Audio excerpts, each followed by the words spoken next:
Look, Drew, I'm sorry to have to tell you this, but after episode 3, it is still clear. Ralph gotta go. Done dealing with you. What's up, you guys? Your girl G here. Welcome back to my channel. Took a break and we're gonna get right back into it with Real Housewives of Atlanta. This episode definitely brought on some newer energy. We got a young girl named Fallon. They're introducing her to the scene. Clearly, she's gonna be a friend of the show. And so far, I'm okay with her. We're not really delving into it, that much yet. But so far, first impressions, I'm liking the vibe that she has with Portia. That energy just feels fresh and new. There's no dark, damp energy by the name of Nene. Apparently, right when I was getting ready to record this video, Nene is now saying that everybody should boycott Bravo. And it's like, girl, you really digging yourself in a deeper hole. You so-called want to come back, but you biting the hand that feeds you by sitting there causing all this mess. Nene, you only making it worse for yourself, child. But nonetheless, that's another topic we'll have to discuss in an episode of Daily Squeeze. So let's go ahead and get into this episode, Real Housewives of Atlanta. We open up with Portia, y'all doing what she do, fighting for the freedom of the black folks. This definitely is a super emotional topic. This year was super hard when it came to Black Lives Matter, black people in general. We are struggling to try and get these people to stop treating us like dog shit. Like 400 years of slavery, then y'all abolished slavery, but then only just changed it into a different way. They're just evolving the way that they, basically have slavery in this country. So for her to be out there marching, I really appreciate it. She's one of the few, like housewives that when they say they're behind the matter, that you can really feel it. Because a lot of times these reality TV stars will be for the cause, power to the people, but that's it. They're just posting. Portia really being out there is just very much appreciated. She got locked up again, and she had her Selma moment. I still haven't seen Selma yet. I really need to watch that. I'm just emotionally not prepared. I didn't even watch When They See Us. I understand how good it was. Everybody talked about how good it was on Netflix, but I'm one of the few people who could not watch it because I just emotionally could not do it to myself. I was just emotionally not prepared to put myself in that mind frame of like how damaging emotionally and mentally fucked up the stuff that they went through. I just couldn't do it to myself because I just would have went into a hole and it would have made me depressed AF, and I couldn't do it. But nonetheless, Portia, your works are very much appreciated. So we got to move on to Drew Sidora, y'all.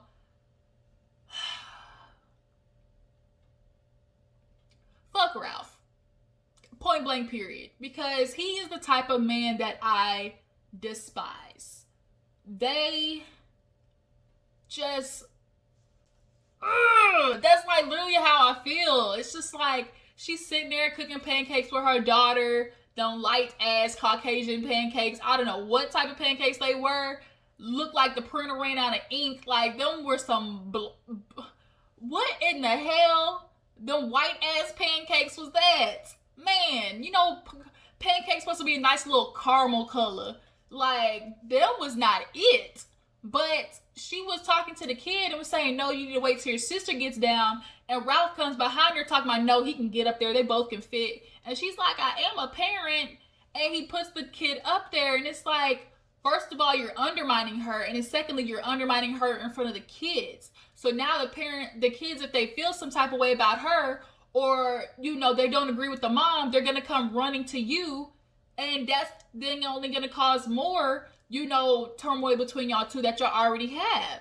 So I just don't like how it seems Drew gives up when Ralph is trying to start a conflict.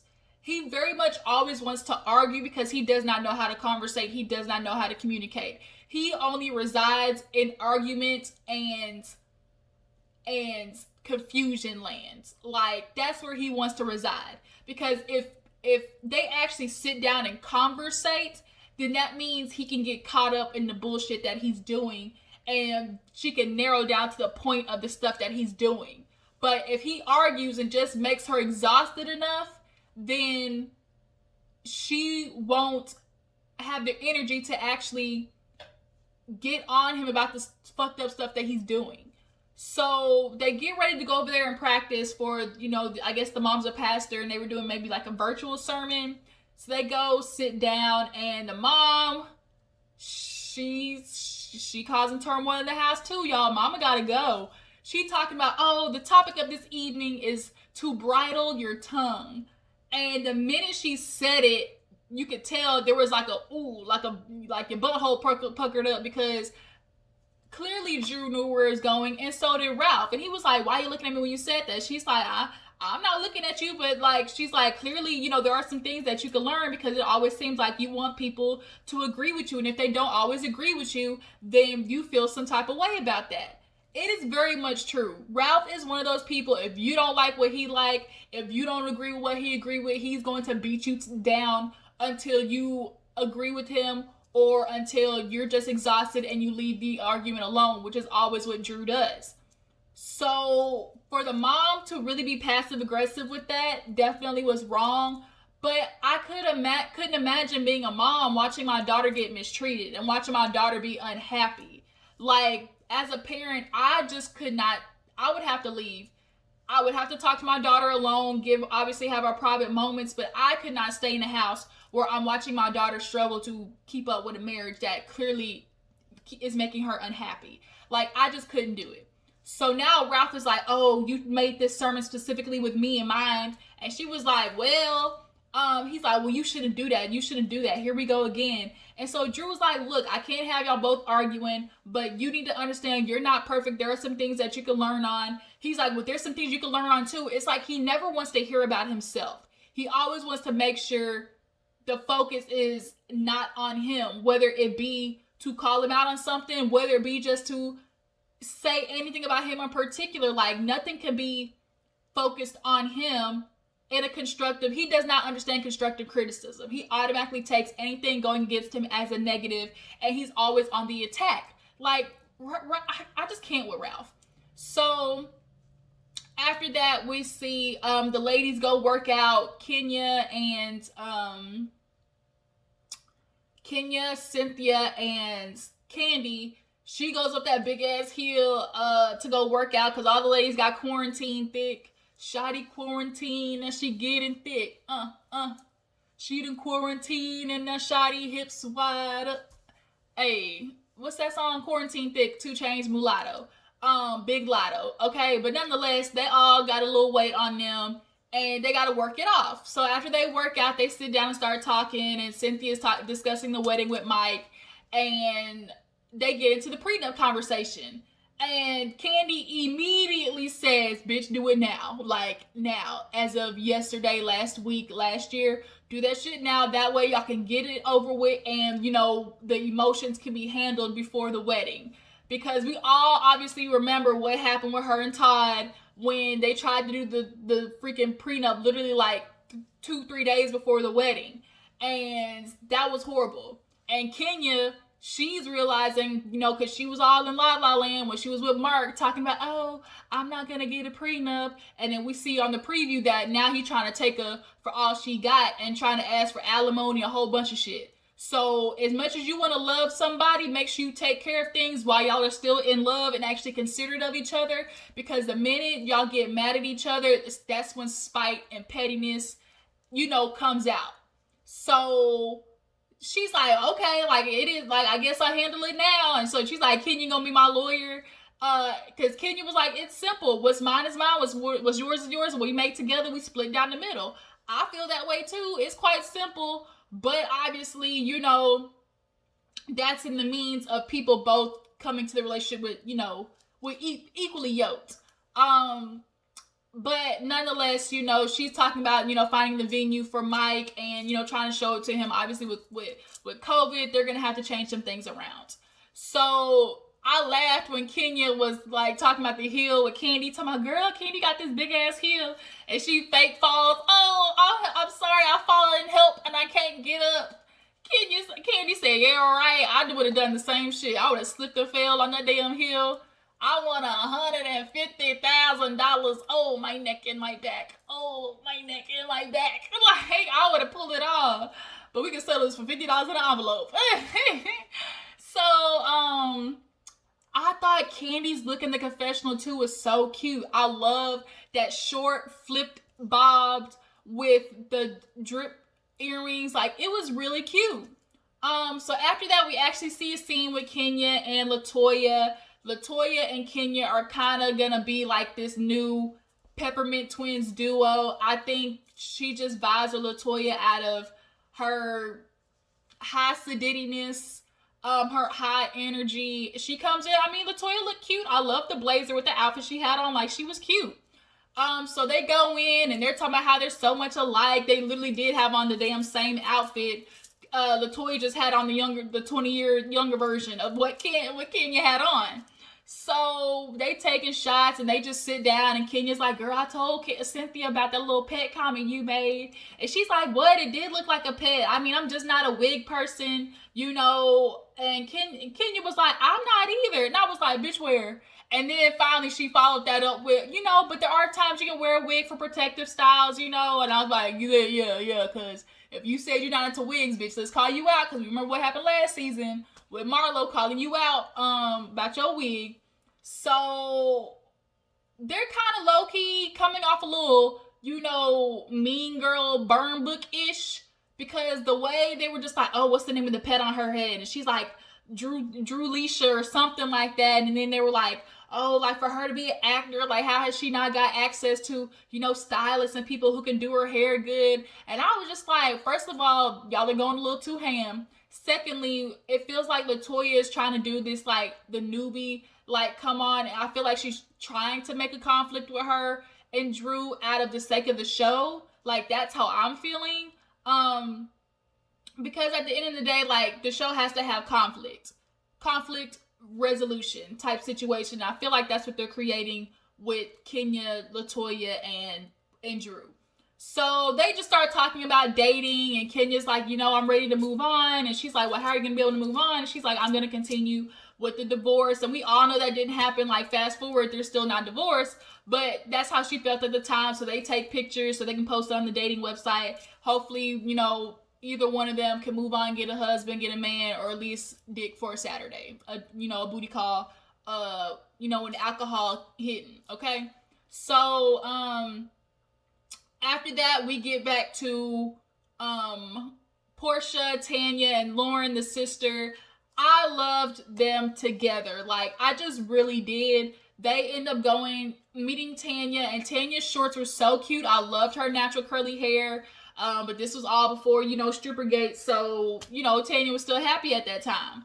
So they're driving to this girl Fallon's house that Portia met. And Fallon has a rich ass Nigerian husband that got this nice house, and they invited them over to swim.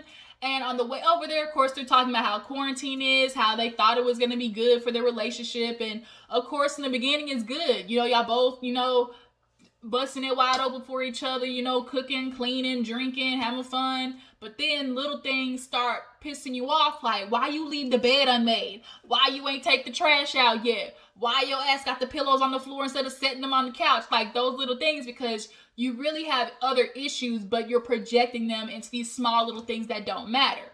So for Portia, she's like, damn, this basically sped up the process. Like, I'm not even married, but I'm already divorced. And first of all, we all knew Portia and Dennis wasn't really no match in the beginning. Like, we just knew it. Like, the nigga had so many girlfriends tatted on him like an Etch-a-Sketch. Like, I don't understand. Like, you was not no damn chalkboard. But he had so many bitches' names wrapped up on him, and then you kept giving out the same goddamn gift. How many times you gonna give out the same motherfucking Rolex, Dennis? Like, I couldn't. So, Tanya saying the same thing. She's like, girl, it was good in the beginning, but then, you know, her and Paul... Remember how the girl, Paul, your boy Paul? Well, I was like, stick that tongue back in.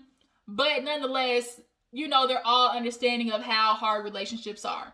So they get there, we meet Teeny Weeny Fallon. She's like some little, you know, mixed persuasion of some sorts.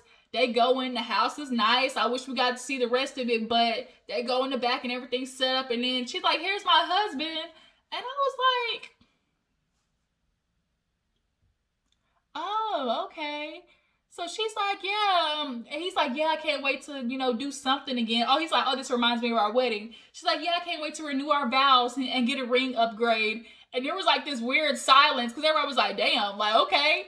So they, you know, get together. They're smoking hookah. They're having, it was like a good energy with them. So far, jury's out on Fallon. So far, I like her. I'm not, you know, there's no teeter one way or the other. Like, she's good as a little friend addition, like how they have her. They poking holes in the hookah with back diamond earrings. That's how you know you rich, when you can just take your diamond earring off and just do with it willy nilly. So they go swimming, throwing each other in the pool. They get in the hot tub. They have that deep conversation about Portia getting locked up again. And she's basically literally explaining how every black person feels, or person of color feels. It is exhausting to wake up every single day and watch somebody who looks like you, looks like your dad, your brother, your sister, get killed. It was exhausting every day.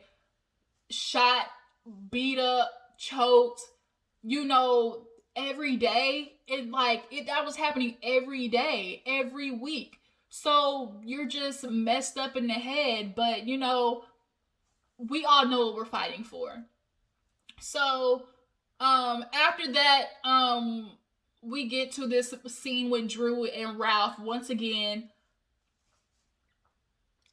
Fuck Ralph once again, because for him to just be telling her, just pack up the boxes, I got everything, I'm gonna have my lawyer look at it, we gonna have everything settled with my house. And it's like, we are married, Negro, like, this is a partnership. So Drew's like, well, this will be my first time buying a house, I would like to be included in the process, why can I not, it's our house, like, why are you not, wanting me to be a part of it? He's like, oh, don't you trust me? And she's like, well, I'm packing up boxes, but I don't know what's happening. What if we don't get the house? And he tried to turn it, be like real chivalrous, talking about, oh, babe, you think I would do our family like that? Negro, if you don't bring it back, no, you know exactly what the freak I'm trying to say. Look, I'm packing up these boxes, but we haven't even closed on the house yet. We have no idea what's going to happen. But for him to want to, like, not have her included at all is making me feel real uneasy. I just kind of feel like he wants to control everything for when that day comes. She can't leave with shit. He really is already in preparation, because the way he thinks, you can tell he's always trying to outmaneuver somebody and play chess. And that's what I don't like about him. You can always tell he's trying to play chess with her mentally and emotionally. For you to sit there and be like, oh, my lawyer's gonna look at it, I'm gonna look over everything. And it's like, but it's our house. Like, our money's purchasing this. So Drew, you would look up, and I would not be surprised if half the shit that you thought y'all were doing together is in his name. I would not be surprised. And I feel like that's what he was trying to do with this situation. Why don't you want her to look at the papers, Ralph? Why don't you want her to be involved, Ralph? That's straight up shady. Slim shady, okay? It is shady as fuck. Now tell me, drop down in the comments, if your husband was saying, oh, don't worry about the purchasing, I got it, what would you do? Would you say, oh, you got it, babe, that I'm so, I love how you can take care of everything? Or are you getting involved in the process and watching whose names go down in the papers? And she's got said it right in her confessional. She's like, I view this as a partnership, but he is just expecting a woman to just, not be seen. And he doesn't value her thoughts and opinions as much as he should. Men do that a lot. It's like, women are not there to just be the background. Men would not be able to exist and function without women helping them and being able to take care of the other details that allow you to maneuver the way you do. I just can't. And men, you are not always smarter than women. Women have brains and intelligence, and just because you don't want to own up to or allow her to use them does not mean that you get to run the house because you got a dick between your legs. You cannot just run my family into the ground and I'm just supposed to sit there and watch and be the wife, take care of the kids, cook, clean, and then give you some pussy every Monday, Tuesday, Wednesday, Thursday, Friday, Saturday, Sunday. And then you go to work and then get to come home when you so choose to, or disappear for 3 days and I'm just not supposed to ask where the frick you went. Ralph, I'm sorry. He is so shady. He gotta go. So they go to the house and she's pulling up and she's like, look, I found this a counselor because I don't want to go into this new house, with energy from the old house. So he's like, oh, you already talked to her? She was like, yeah, I talked to her. Oh, so she's already biased. She already knows what you told her. So she's going to be already on your team. And it's like, no, all I said was I talked to her. She could have just simply been talking to her about what y'all need counseling for. And the whole point of accounts is for her to be objective. The fact that you already feel like the counselor is going to be a team up situation makes me feel like you already low-key are aware of the foul shit that you do. Ralph know what he be doing. Like, you can tell that nigga is not, you are not oblivious to the shit that you're doing. So she's like, can we just agree to go to therapy and like call it that? Like, let's be happy about it. So he's like, yeah, let's go. We got counseling. So last but not least, we end up getting into Cynthia and the wedding planning. This scene was so crazy because I felt like Cynthia was going back and forth. Like, first you say 10, 10, 20. Everybody knows you want a 10, 10, 20. But obviously because of the epidemic, I forgot who said some of the epidemic. So it's like, okay, we need a plan B, Cynthia. What if we can't do this? And that's all Mike was trying to say, but she's like, why would you let me be optimistic and let me live? You know, I want to have it here, and, you know, it's so beautiful. Like, why are you trying to make me seem like an asshole for wanting a wedding? He's like, I'm not, but, like, at the end of the day, you said you wanted 10, 10, 20, so I need to ask you, are we getting married on this day regardless of, you know, whatever happens? Then she flipped from that to, well, babe, I can marry whatever day. It doesn't matter as long as I'm there with you. So it's like, wait a minute, Cynthia. Like, first you said everybody knows 10, 10, 20, 10, 10, 20. You've been wanting 10, 10, 20. And then all of a sudden it's like, oh, babe, like, we're just going to make it work. You know, whatever day it is, as long as I'm with you. And he's like, well, okay, now you're confusing me. Like, which one is it? Because, and then she got mad at the sister for saying, look, you can always get married at Lake Bailey. Like, there is a plan B, Cynthia. At the end of the day, you know, I know you had this idea in your mind, but nobody planned for a motherfucking virus to take, you know, control of the whole world. Nobody planned for that. But obviously it ended up working out with you, but like the way she was acting, and then like Mike was just really trying to like be like, Cynthia, like, I know you want this day, but just what if? So they get in the car and he's like asking her, like, look, I'm telling you, like, what if I don't like the venue? And then she's like, we don't get married there. And he's like, look, I'll just tell you this. If getting married on that day at that venue cannot happen, then I don't want to get married on that day. We can just postpone it. And she's like, well, we just need to make sure, you know, that we're doing this, like, it's just for us. Because I always think back to Sex in the City, where remember when old dude ran off because he had anxiety about getting married. I low-key feel like Mike does not want this huge wedding because this will be his third time getting married, I think. Ain't he been engaged 3 times or married 3 times or something like that? I don't think he wants so many people there to witness his marriage, and then if the shit fails again, it's like, damn, here go Mike fucking up another relationship. Because if there's anybody to mess up the relationship, it's gonna be Mike. I mean, let's just keep it real. Mike got problems. You know, he got female issues. So for him, I think there's a little bit of anxiety about that. And for Cynthia, all she knows is she wants this big wedding because she loves Mike to death. And obviously the first one with Peter, you know, was fucked up. So them two are just arguing back and forth. And he's like, look, am I getting married to you on 10, 10, 20? And she's like, I don't know yet. He's like, well, cool then. That's what it is. Cool. And so he ends up turning off the camera, and that's where the episode ends. So, yeah, we had another episode. It was a little yang, not too much. I'm obviously assuming the season's going to end up popping off a little bit more as we go on. But so far, it's just a little But I can appreciate the fact that, you know, we got a little bit of something with the new girl, Fallon. And I like the energy that's between Fallon, Lauren, and Tanya. So, how do you guys feel about Ralph and Drew? I'm not a proponent of leaving, you know, a marriage, but I am a proponent of making yourself happy. If you are emotionally and mentally drained, as Drew has said, she's like, I just don't have their energy to do it. She does not want to do the conflict all the time, and he does. That's not somebody you in a relationship with. And then your kids are going to get older and see that shit and repeat the cycle.